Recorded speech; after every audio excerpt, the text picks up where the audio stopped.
ఉషోదయం ప్రేమించు కాపరి ఉషా కిరణాలు ఉదయకాలపు వాక్య ధ్యానమునకు మిమ్మల్ని ఆహ్వానిస్తున్నాం. ప్రార్థన. మమ్మల్ని మిక్కిలిగా ప్రేమిస్తున్న పరలోకపు తండ్రి, ఉదయకాల సమయానికై స్తోత్రములు చెల్లించుకుని ఈ ఉదయకాలమున నీ వాక్యము కొరకు మేము ఎదురు చూస్తుండగా మాతో మాట్లాడు. ఈ క్రిస్మస్ దినములలో నీ కృప చేత మమ్మల్ని నడిపించుము.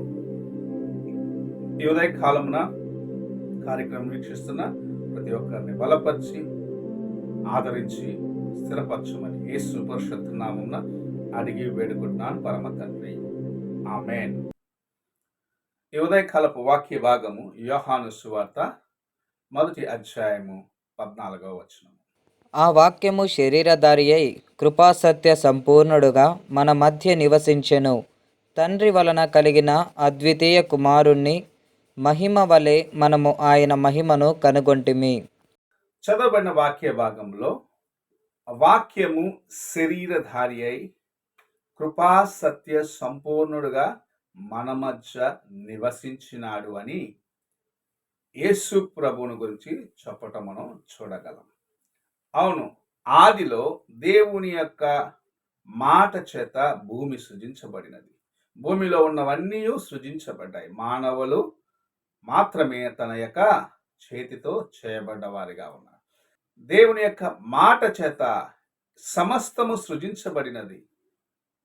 ఆ మాటను చెప్పిన దేవుని యొద్ద ఉన్న కుమారుడు ఆయన శరీర రూపంగా, అనగా నీ కోసము నా కోసము మానవ శరీరమును ధరించుకొని దీనుడుగా మన మధ్యకు వచ్చి నివసించిన కార్యమును మనం ఇక్కడ చదువుకున్నాం.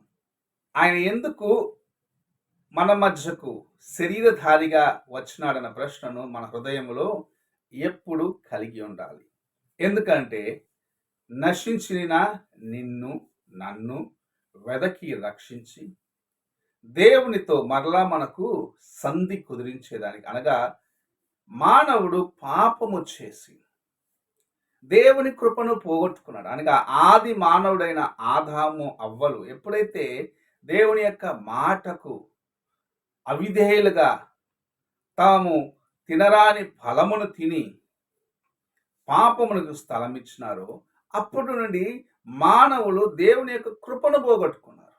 ఆ కృపను, అనగా దేవునితో కలిగి ఉండే ఆ సహవాసమును తిరిగి ఇవ్వటాని కోసము యేసు ప్రభువు నీ వంటి నా వంటి మానవుడుగా ఈ లోకమునకు దిగివచ్చినాడు.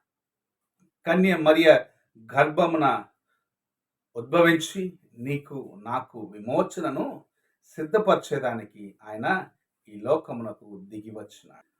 ఆయన మన మధ్యకు రాకపోతే, ఆయన మన మధ్య నివసించకపోతే, నీ కోసము నా కోసము యాగము చేయకపోతే ఈ దినము నీవు నేను స్వేచ్ఛగా ఇలాగూ ఉండేవారము కాదు. పాపము చేత బంధించబడ్డ వారిగా, పాపము చేత నలగొట్టబడ్డ వారిగా మన జీవితములో దేవుని కృప కొరకు ఎదురు చూస్తూ ఇంకనూ నశించిపోయేవారు. అయితే ప్రభు మనల్ని ప్రేమించినాడు, మన మధ్యకు వచ్చి నివసించినాడు, నీ మధ్యలో నివసించాలని ఆశించినాడు. నీతో పాటు ఉండాలి, నీతో సహవాసము కలిగి ఉండాలి, నీకు సన్నిహితముగా ఉండాలని తండ్రి కుడిపార్శ్వమున కూర్చుండే ఆ గొప్ప కృపను విడిచిపెట్టి ఆది నుండి తండ్రితో ఉన్న ఆ వాక్యము శరీరధారిగా మానవ శరీరమును ధరించుకొని భూమికి దిగి వచ్చి తను తాను రిక్తునిగా చేసుకున్నాడు.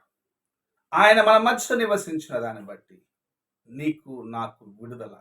ఆయన మన మధ్య నివసించిన దాన్ని బట్టి మనము తండ్రితో సహవాసం మరలా సంపాదించుకున్నాం. ఆయన చేసిన యాగము వలన దేవునికి మనము సన్నిహితముగా తిరిగి రాగలిగినాము.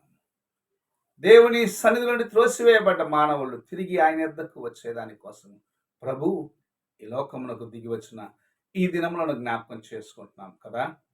ఎంతమంది ప్రభు ఆయన నీ కోసము నా కోసము వచ్చినాడు అని గ్రహించుకున్నట్లయితే ఆయన అనుగ్రహించిన కృప, దేవునితో తిరిగి మనము కలిసి ఆ కృపను, దేవునితో పాటు యుగ యుగములు జీవించే ఆ కృపను మనము సంపాదించుకొని యుగ యుగములు ఆయనతో పాటు నివసించగలం. ఈ ఉదయకాల సమయంన దేవుని ప్రేమను గుర్తించి ఆయన నీ కోసము శరీరధారిగా ఈ లోకమునకు వచ్చి తన రక్తమును కార్చి నిన్ను దేవునికి సమీపముగా చేసేదాని కోసమే దిగి వచ్చిన ఈ దినములను క్రిస్మస్గా ఆచరిస్తూ ఉన్నావు. ఈ క్రిస్మస్ దినములలో నువ్వు దేవునికి సన్నిహితముగా రావడానికి ప్రయత్నించము. ఆయన కృపను పూర్ణముగా ప్రభు నీకు అనుగ్రహించి నిన్ను బలపరుస్తాడు. ప్రార్థన చేసుకున్నాం. పరిశుద్ధుడు అయిన యేసయ్య, ఉదయకాల సమయమున మీరు మాకు అనుగ్రహించిన నీ వాక్యమును బట్టి స్తోత్రములు చెల్లించుకుంటున్నాం. నీవు నాయన మా కోసమే భూమికి దిగి వచ్చినావు, నన్ను విమోచించేదానికి వచ్చినావు అని గ్రహించుకొని నీకు సన్నిహితముగా ఉండడానికి సహాయము చేయమని, నీ కృపచేత నడిపించబడిన అనుభవం పొందేదానికి సహాయం చేయమని, ఈ కార్యక్రమను శ్రద్ధగా వీక్షిస్తున్న ప్రతి ఒక్కరిని బలపరిచి నీ కృపలో ఇంకను స్థిరపరిచి నీ కోసం ఎదురు చూసే అనుభవం దయచేయమని యేసు పరిశుద్ధ నామం అడిగి వేడుకుంటున్నాను పరమ తండ్రి, ఆమేన్. తండ్రి అయిన దేవుని ప్రేమ, కుమారుడైన క్రీస్తు కృప, ఆదరణకర్త అయిన పరిశుద్ధాత్మ యొక్క సహవాసం ఇప్పుడు ఎల్లప్పుడూ తోడయుండి సదాకాలము నడిపించును గాక. ఆమేన్.